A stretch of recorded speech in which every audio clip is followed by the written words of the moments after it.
In 539 BCE, Cyrus the Great of Persia conquered Babylon. But unlike other conquerors, he didn't keep captives. He liberated them.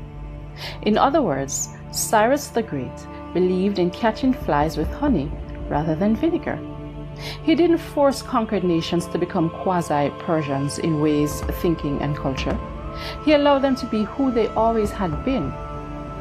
The Cyrus Cylinder, known to some as the oldest charter of human rights, documents how Cyrus the Great freed all the people who were taken captive by Babylon and allowed them to re-establish their places of worship in their homeland.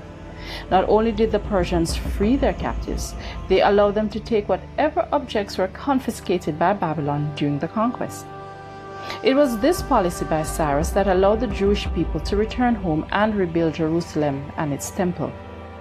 Even more astonishing, he even gave royal funds to support the rebuilding of the Jewish temple. Cyrus's approach to domination was unlike anything the ancient world had ever seen. So extraordinary was this act that Jewish texts describe Cyrus as chosen, an instrument of God's will.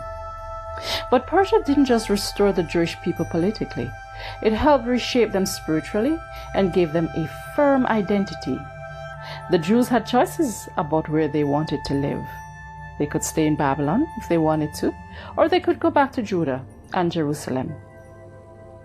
Some Jews stayed in Babylon. Remember Queen Esther? She and her uncle Mordecai were among the Jews who chose to stay in Babylon under Persian rule. This is how the Jewish diaspora was born.